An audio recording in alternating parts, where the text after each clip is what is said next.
Loren. What a day. Where do we start? Do you even do the intro today? This is the Wheel Talk podcast. Do I have to do it for you? Lost for words. Hello, and you're listening to the Wheel Talk podcast. My name is Abby Mickey. I'm here with Loren Rowney, and we're here to talk about the final stage of the women's Giro d'Italia. There was no pre-chat before the podcast today. All the good stuff has to be recorded right here, right now. Where do we start? Loren has a habit of talking about important things before I start recording, so I just didn't even take any chances today. Where do we start? Do we start at the fact that Elisa Longo-Borghini just won the Giro d'Italia? I think that's a pretty good starting point. I was wondering if we could almost start with the quote that she gave at the end when she won, that basically everyone was telling her today before she started the stage, having worn that jersey for 7 days, that Lotte Kopecky was going to out-sprint her. And that's what everyone thought, I'm pretty sure. Elisa, you're finally in L'Aquila and you are wearing a pretty special jersey since day one. Now you have made it. Have you realized that yet? No, now it's mine. Today we started and people were doubting and they were like, oh, Kopecky will out-sprint you. And I was like, we have 1% of the chances to win. We have 1 second, and everyone in the team was super motivated to keep the Maglia Rosa and to keep the leadership. All the teammates did an amazing job. Everyone was so committed, so thank you very much. I'm really proud to wear this Maglia Rosa in Italy with the Lidl Trek jersey on, and I will need some time to realize what I've been doing. And it was so special because my husband came this morning. He started around 2:30 tonight to be at the start, and he was then here, and I just wanted to cross the line with the Maglia Rosa and to show everybody I was the strongest, and the Lidl Trek is the strongest team. If you have to think about the week you have had, what's your best memory? Of the Giro, you mean? Yeah. Well, probably today, because I like the thrill, I like the adrenaline. When it's about 1 second, I like the head-to-head fight, and I like to fight until the end. And when I see the finish line, I just see red like a bull, and I just want to go straight to it. And today I really wanted to give it back to Kopecky because she made me a bit upset. Now I can say that. Yesterday I was nervous today in a very good way, and I was like, I'm gonna crack you no matter what. Congratulazioni. Grazie. I don't know who would ever say that to you, like on the eve of one of the biggest days of your cycling career. I don't know. I feel like they just poured like a whole bucket of fuel on that fire, and just, she's fiery and she is determined, Lisa, and confident. And she knew she could do it today. And I love the post-race interview where she said, yeah, I was pissed off with Lotte yesterday. So I was going to show her today that I was a stronger rider. And my God, did she at the end there. Like, the time gap in the end was, you could just see Lotte completely deflated. She was like, okay, you've won. Touche. She wasn't messing around in her post-race interview, and it was amazing. And I love that she once again gave a shout out to Jacopo, and he was actually on the ground, so everyone actually got to see him for a change, which was really cool. But the racing in particular it couldn't have been a better day for Lidl Trek. Like, things could not have gone better for them the way that the race shook out. It was really touch and go. Like, when that break of 3 went, the gap was not a comfortable one, especially when they hit that second to last uncategorized climb and the gap just disintegrated. It was hard to tell whether the gap disintegrated or the timing, they just weren't doing a good job at keeping the timing, because once they hit that final climb, the gap went up again. And I think, in their wildest dreams, they couldn't have thought of a better way for this day to go. And to cap it all off on that final climb, Elisa just had better legs. And a lot of that, I think, was due to the fact that Kopecky ended up doing a heck of a lot of work. All Elisa needed to do was just follow her in the final 30K. Niamh did so much work, and she was super impressive, but there was no way that she by herself was going to be able to pull that gap back. And a couple teams kind of got up and near the front, but ultimately Kopecky was the one who had to do some of the chasing. And when it got to that final climb, Elisa just rode away. So in the end, it didn't even matter. The bonus seconds were eaten up by the 3 off the front, which we'll talk about, of course. And that Elisa just needed to stay with Kopecky on the climb was semantics, because you left her behind. She beat her by 20 seconds. Which I love. Like, she could have just waited and seen what Kopecky had done and almost, done the last minute sprint, but she attacked her. She went full gas, showing her strength and saying, this is my jersey. I'm keeping it. I deserve it. Not that Kopecky didn't deserve it, but it was just, from the get-go to win stage 1, hold on to the jersey, defend it, have such a strong team around you, and then to finally walk away with that pink jersey after what I think 2008 was the last time an Italian wore it. So it was a really special day for the Italians. For Elisa, who has raced this race 13 times, had some really good results. But I mean, it's surprising when we look back. I think she's only had 3 or 4 stage wins in her career in this race. So just an incredible week for her, an incredible week for the team, and a fantastic year. And there's a lot we can talk about the race within the race. And there were some moments there where it was touch and go. And I know you were getting really frustrated with the other teams because we were all thinking this is a responsibility of SD Worx. Let's not hand them another tour. But that goes back to, I think, some teams realizing, oh man, that break that's gone up the road, this could be the winning move, because Trek are going to be really happy with this. It's 3 super strong riders who've been riding really good all week, particularly Kim Lecourt, who you said would be in the break today, Ruth Edwards. And once it went, I was like, if this can get minute and a half, it's gone. And then I guess some of the teams got itchy feet because, if you haven't done anything at the tour this week, this is your last opportunity.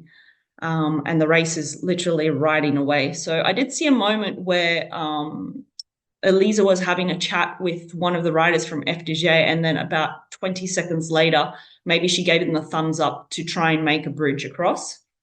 During that period where Niamh was chasing really hard, and the commentators were actually discussing, is this a good or bad thing?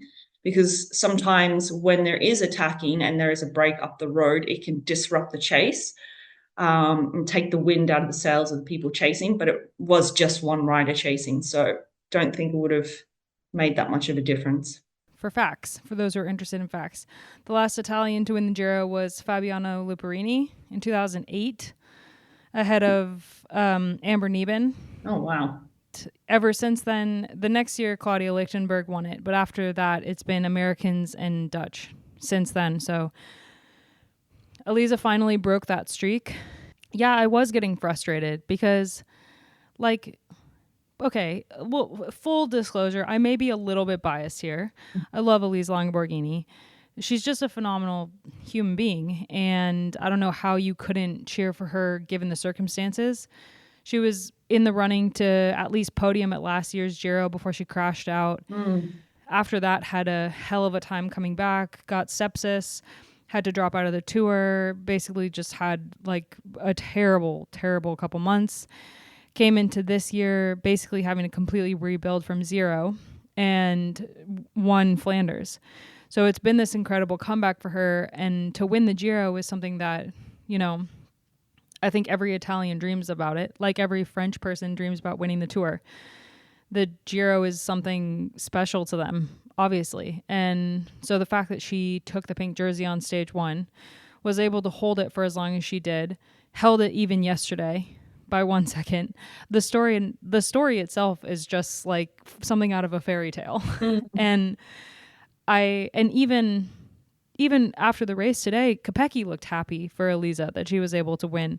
And I think even Kopecky recognized that, Elisa was the better rider at the end of 8 days, which is exactly what a Grand Tour, quote, Grand Tour is all about. So I was annoyed because I was like, SD Worx-Protime have won every single stage race on European soil. every stage race post TDU, they've won. Yeah.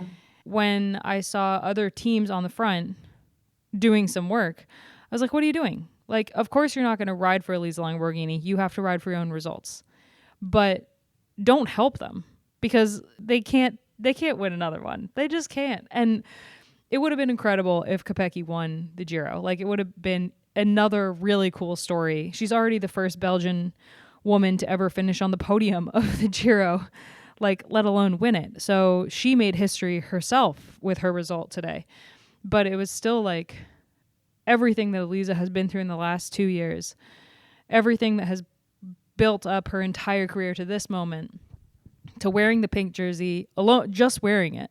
Niamh joked in her audio diary yesterday that it wasn't just Little Trek that they would be up against, but every Italian in the race. And I was cackling a little bit when Ruth was attacking so much because obviously Ruth is in great form. She got second on the 6th stage. She just won Turingen. Obviously she wants to come away from the Giro with something. But I was like, I texted the group chat, Ruth got the memo because a break needs to go up the road. Everyone knew this though, right? Going into it. And I mean, even like at the start today, Kopecky said it was going to be about the points on the finish line for her. And she was all in, you know, nothing to lose. So every team going in today knew that Little Trek really wanted a break to go. So there was that opportunity, and it was only going to be SD Worx, who I would argue doesn't have their strongest team right now. Like you said, they've already lost one rider. And we could see at the end there that Kopecky was isolated. She only had Niamh Fisher-Black. It's not like she had a Marlon Russo, who's an absolute time trial engine, like a Ellen Van Dijk, there to sort of try and minimize the damage or reduce the gap. She did a fantastic job, but it was just the perfect situation. And you could see it coming all day, I suppose. Obviously, the live coverage comes on a little bit later, but the race had been aggressive, but it was also a hard stage, I suppose. And the thing is, when, like I mentioned yesterday, when so many people invested and interested in trying to get in that final move, it's just picking the timing. And yeah, it was just a beautiful moment when those 3 riders went. And I was like, that is it. That's the race gone if this goes out. And it was the perfect 3 riders to be in that break, right? Like Kim LaCourte, who we've been talking about all season, who's been having this phenomenal season and was just kind of, it was only a matter of time before she was going to get a big result. And today was incredible for her. Her first professional win. She's now going into the Olympics, a small nation with, you know, a ton of confidence coming off of this victory. They also won the mountains classification with Justine Gericke, and she crashed and has stitches in her face and still was fighting for that mountain classification. A huge, maybe a disappointing start for AG Insurance Seat All, but a massive final day for them. And a really amazing comeback for Ruth Edwards as well, who's coming back from, 3 years out of the peloton, and in her first season finished second on 2 stages of the Giro. That's amazing. Riders who've been in the peloton consistently for the last 10 years can't achieve something like that. So just really, really incredible riding from Ruth. And today especially, she looked like she had a point to prove. And she was the most aggressive rider on the day without question. Yeah. And Franzi Koch as well, like, just won the German national title. She's riding really, really well. So great to see her up there as well and fighting to get back into that group when she was distance on the climb. And so it was a great move. But I think as in terms of like, sorry, I'm just barely getting my voice back. In terms of how things went for SD Worx on the day, Little Trek from the get-go, I think they recognized that they were the stronger team of the two because they had their riders, Lizzie and Loretta, on the front from the gun, from when it started to climb, and they were the ones who isolated Kopecky and Niamh Fisher-Black. And then they had Lucinda on the attack, which was perfect. Like, they wanted a break to go. They put her in a break. It didn't succeed, but it definitely made the pace faster. And then when that didn't work, all they needed to do was just hope that another break went, and it did. But they rode such an amazing race. And Elisa was flawless the entire day. She was exactly where she needed to be. she was on Kopecki's wheel. And at one point, Kopecky, you could see whether she got a little frustrated with the attacks that were going, even though that break was up the road, and Niamh wasn't able to pull it back as fast as maybe Kopecky would have liked, or Kopecky at one point attacked, and Elisa was on her. I mean, it was like, there was no hesitation. Like, she just had she rode perfectly. She was amazing. She was amazing all day. And when they got to that final climb, I don't know if she sensed the weakness in Kopecky at that moment, or she just was like, well, I might as well go all in. But it was such a brilliant moment and a brilliant win for an amazing rider who you don't often say, like, oh, someone deserves this victory, but Elisa Longo-Borghini deserves a Giro title in her career, and now she's got it. Yeah, add that to all the other titles, right? Like the article you wrote about winning Paris-Roubaix and Flanders, and she's just such an amazing all-round rider. And I think when I first learned of Elisa Longo-Borghini was in 2012. I think she was in Valkenburg in the Worlds. So I knew of her name before that, but she was a really, really young rider, and I'm pretty sure she walked away with a bronze medal there with the finish up the Kalberg where Mariana Vos won. And it was already like, okay, this young Italian's going to be something special. And then at the Giro, I know that was always a goal of hers to win a stage or to win that race. Like I mentioned at the start, this is her 13th attempt at that race. So it's just incredible when you look at that, and then you look at a young rider like Niamh Bradbury, who's, you know, still fresh in the peloton, 22 years old, won the Swift Academy a few years back and finished third at the Giro Rosa. Sorry, the Giro Italia. Giro Rosa Donna Italia. Like for Elisa, this is her third time finishing on the podium. She finished second in 2017, third in 2020, and first this year. So it's her third time being on the podium. She's no stranger to the podium of the Giro. But the first step was always something that was going to be hard for her to get to because of the challenging climbs of the Giro.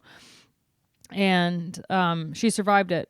And then went on to win the race today. And for Niamh, I mean, this is just such an incredible result. And I remember chatting to Niamh back in, I think it was 2020, maybe at the very end of 2020. And she'd been stuck in Europe for a really long time. She missed her family. It was her first year on a professional team. She'd won the Zwift Academy earlier that year. And she was just like, I don't think I want to do this. Like, she was so quiet and reserved and just sad when I talked to her.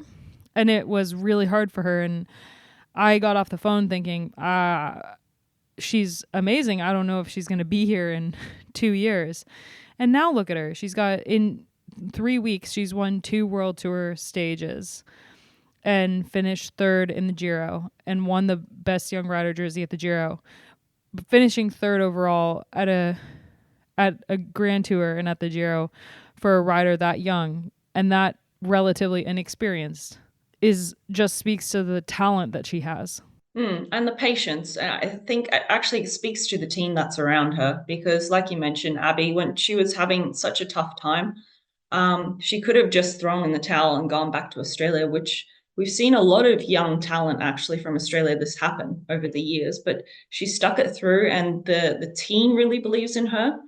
They've given her a load of support, and, you know, she's still young and achieving incredible things now. So I just hope they continue to manage her this way. She seems like a very mature young individual. So very excited for her, and of course for Australian cycling going forwards.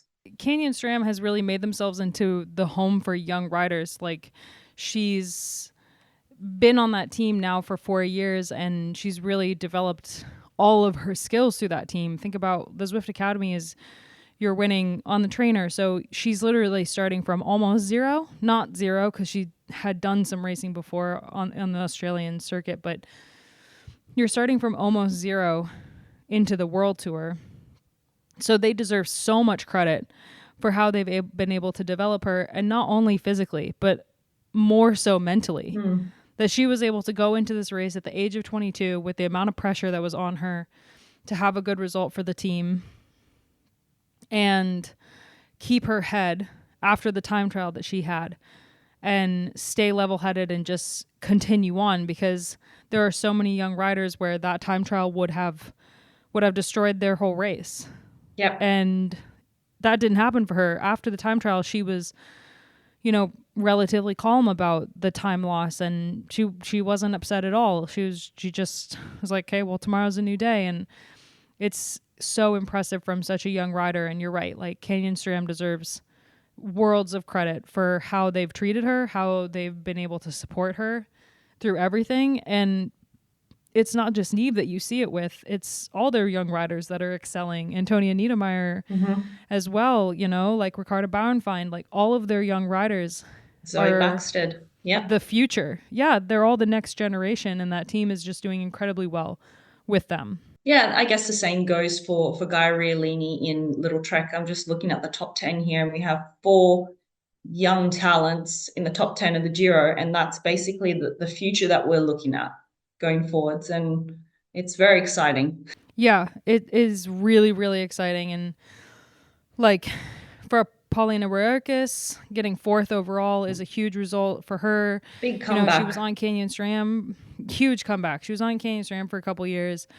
We on this podcast have been critical of her bike handling skills, but she's clearly learned something at Phoenix de Koenig, because she was able to have an incredible ride with a huge descent on Saturday and stay in it to finish 4th overall. So she's clearly come into, a bit more confidence, learned a bit where, other teams haven't been able to teach her. And that's a really exciting prospect for future stage races with a lot of climbing. We want someone to rival Demi Vollering. And if you're looking at the way Roerkes climbs, she's going to get better, like it's really, really exciting. Juliette Labousse, like she's continuing to improve, and it may not be as good a result as she had last year, but every year is different. Every approach to the season is different. Every single season has mountains and valleys, and she's, got bigger things on the horizon. So even just to finish 5th, 2 minutes 15 down is still a really good result for her. And like Sile is obviously coming back. She's looking great. That was a good ride for Sile. Yeah. Yeah, Mireille Meiring, she did great. Like Urska Zigart to finish 12th overall, that's huge as well. We saw her, hanging out the back of the peloton a lot. And to be able to fight back into the race every time you get dropped is really, really hard. So a pretty impressive result for her as well. Like the top 20 is just stacked with exciting riders that are going to be the riders that we're going to be talking about for the next couple of years. And I feel like this Giro had a lot of expectation on it. The first run by RCS, this is a completely different course than we've seen at Giros past. It was very GC heavy on the back end, whereas most years, like yes, Elisa took the jersey this first stage and held it through the race, but in the last, 6 editions minus maybe 2020 when Annemiek van Vleuten crashed out of the pink jersey, the last 6 editions, the race has been decided by like the 3rd stage. The GC's been done. It's been over. There's been no coming back from it.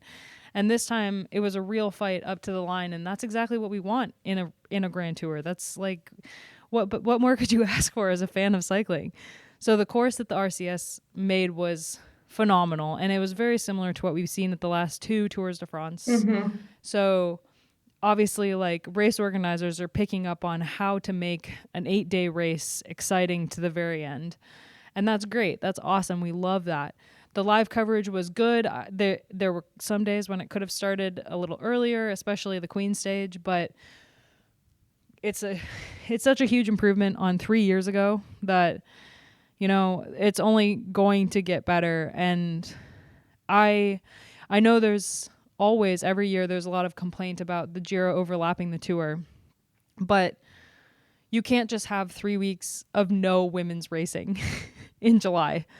Like, no matter what, something is going to overlap the Tour. And I sympathize with people who are looking at their at their day and they just don't have time to watch 2 races. I totally get it. But there are a lot of people who would just rather watch the Giro, myself included. And I feel like the organizers handled the overlap just perfectly by scheduling the races earlier in the day and making it possible for people to watch both races live if you're in the right time zone. It was perfect. I think they did a really, really good job handling that situation, because it's never going to be easy having the races overlap. I wrote that story yesterday and I was really excited about it. And I woke up this morning to check the comments. And there was only 2. And they were like, wish the race didn't overlap with the tour. I haven't watched it. And I was like, well, that's not the comment I was hoping to read. I was hoping to read like, oh man, what a great race we've got on our hands. Or that's just kind of the nature of what the tour does. The tour just sucks up all the oxygen in the room, but it's just not possible to have 3 weeks of nothing on the women's side. Yeah, I agree with you, Abby. And honestly, like, I used to be really into the men's tour years ago. And of course, that's how I was introduced to cycling many, many years ago, was because we couldn't watch women's cycling. But honestly, and this is not just me being biased and a feminist, but I really believe that this Giro in particular was just so good, with so many different winners. Like you said, great work by the organizers, creating a really exciting race that it came down to the wire on the last day, that everyone who's been following the tour was just so invested in what happened today. I'm sure of it. But yeah, I think it fits perfectly within the men's Tour de France, because it's in the second week. And by this stage, honestly, yeah, for me, not that much has really happened. It's good to see Vingegaard riding well, considering his lead up to the tour. But like, you can quite easily follow both, because the coverage of the women's race as well was maximum 2 hours. And then you only want to tune into the men's race in the last 2 hours anyway. So if you're planning a Sunday afternoon or any day of the week actually on the couch, you can do it. You can watch both. We do what I do, and I just watch the men's race a little bit later in the evening once the kids are in bed. And I literally watch the finish. Yeah, this was way better than when the Giro overlapped with the first week of the tour, because the first week of the tour is always just madness. Like, everyone's so excited about the tour starting, and there's just so much possibility. There's so many things that could happen, and it's all just chaos. And by the second week, things have settled down a little bit. So moving the Giro to the second week of the tour has been perfect. The main pitfall is just that the race is now very, very close to the Olympics, and there's actually not that much turnaround to the Tour de France Femme either. So a lot of the riders we saw racing the Giro probably won't race the Femme. And I don't think that that's that big of a shame, because at some point we're not going to have all the best riders at all of the Grand Tours anymore. The Giro itself doesn't attract the like, Vollering's not there. And I think that that's just the nature of the sport developing, you know? Like, well, it's like the men's riders sport. are going to pick. Yeah, and there's nothing wrong with that. It just opens up the floor to other riders. It gives us more people to cheer for, more names to find, and I think it makes for a more exciting racing, because then you have, like, for example, now we just saw Elisa win the Giro and Kopecky come second. Now we have all these questions about, can Elisa challenge Vollering when it comes to the Tour de France Femme? How is this going to affect her build up into the Tour? Will she even do the Tour? What does it mean that Kopecky just came second at the Giro? What does that mean for SD Worx next year with Anna van der Breggen coming back? How are they going to handle that duo? Like, we have so many questions, where if we had the same GC riders at all 3 Grand Tours, then it would just kind of get to be repetitive at a certain point. So I love that we have riders targeting specific races, and I think the way that the calendar is structured still needs to be looked at, but in terms of overlap with the Tour, that's not avoidable. It's better that the Giro overlaps with the Tour than the women's Tour de France overlaps with the Tour. 100%. At least the Giro can be separate. If the women's Tour de France overlapped with the Tour, it would just constantly be, second best. Yeah, and I mean, if we are looking at how men's cycling is or developed, like, for example, the Vuelta, that can always be an opportunity for a rider who is going to be a major GC contender in the future. Because I think the Tour de France Femme avec Zwift is going to be the pinnacle that riders do want to get to that point, either winning a stage or winning that tour overall. So great starting points are, there are many tours in the calendar, but to take a Grand Tour win at the Vuelta or maybe the Giro, and then in a few years aim for the Tour de France Femme. I'm sure there's a ton that we could talk about this Giro, but I think we can decompress and come back and talk more about some of the bigger points next week. We're going to be off this week from our regular episodes because I have been sick all this time. I don't know if you've noticed the scratchy voice. You've done incredible, Abby. I need some rest. I need to not talk for a couple days. So we'll be back with a regular episode. We have an audio diary from the number one domestique of the day, the hardest worker today, the person who probably shed the most sweat of anyone else in the race, Niamh Fisher-Black. Hey, Giro is tutto completo. Yeah, for sure. It was an exciting last day, and I think we were treated to quite a spectacle. I mean, how often is it that the Giro finishes so close as 1 second? And I'm really, I think it was really cool to be a part of, actually. Like, going into today was, I don't know, it was a really cool feeling. Like, oh, we're going to war, you know? And I think Trek felt the same. If I saw Elise's interview after the race, I mean, it makes me feel so good inside, you know? Like, I'm also really happy for her that she won the jersey and everything now that I'm off the bike, but like, yeah, it's always something different when you go into a race. You're going into like this big game, you know, and that's cool. But anyway, yeah, we did what we could. We obviously wanted opposite things. The Trek wanted to let breakaways go, so they would take the bonus seconds, and we didn't want that because we wanted bonus seconds. And yeah, in the end, it meant a long day pacing for me. I mean, I think I rode already from 30k into the race, which is, it's not really how I prefer to race, but yeah. I was riding with my heart today. Wanted it for Lotte, but we hope to have a few more girls from the team there after the climbs, but yeah. It's always tough on the last day. If I see how much that group refined down of yeah, I mean, I would not say so high pace, then yeah, you can see the level difference in who's coped with fatigue and who's not.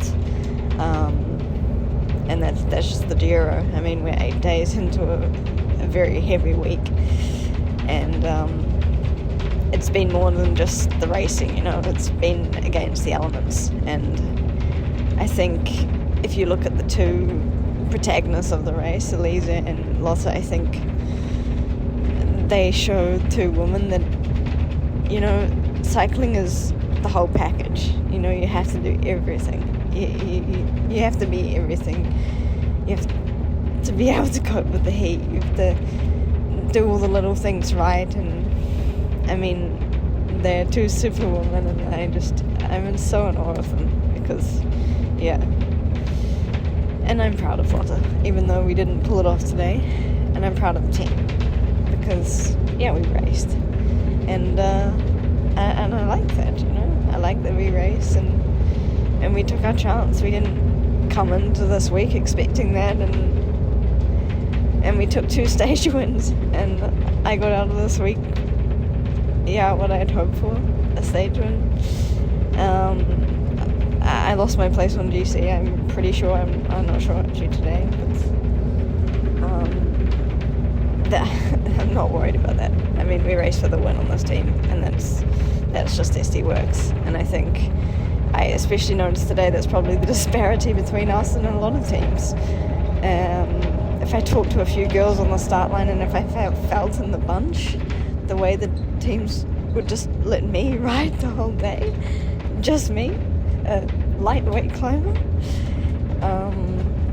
then I realized that maybe for other girls it's less about winning, more about just seeing another team lose.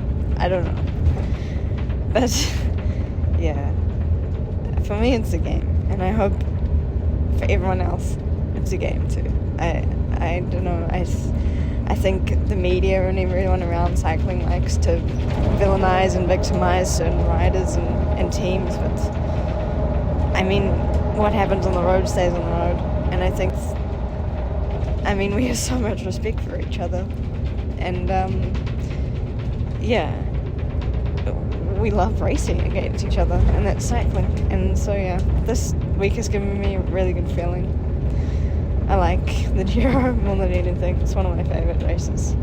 And also for myself, I mean, I seem to have stepped up another level again, but also the whole of women's cycling has, and I'm proud of that. So I'm really excited for the races to come.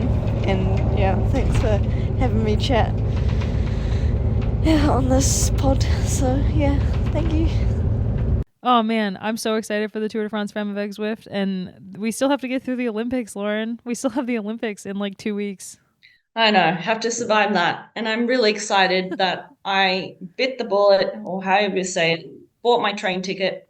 It's just down the road, basically. I'm going there like early in the morning and coming back late at night to watch the women's race. So I'm really excited about that. Well, thank you so much for joining me the last 3 days. They have been some mega days for women's cycling. Probably the hardest single day of a stage race that the women have had ever, with the heat and the elevation gain on Saturday. An absolute nail biter today. I just did not know what was going to happen until the line, and then Elisa Longoborghini won the Giro, and I will never get tired of saying that. Huge win for Kim LaCourte. It was just a big day. It was a big day, and I'm always happy to talk about it with you. It was a lot of fun. So thanks for having me on the last 3 days.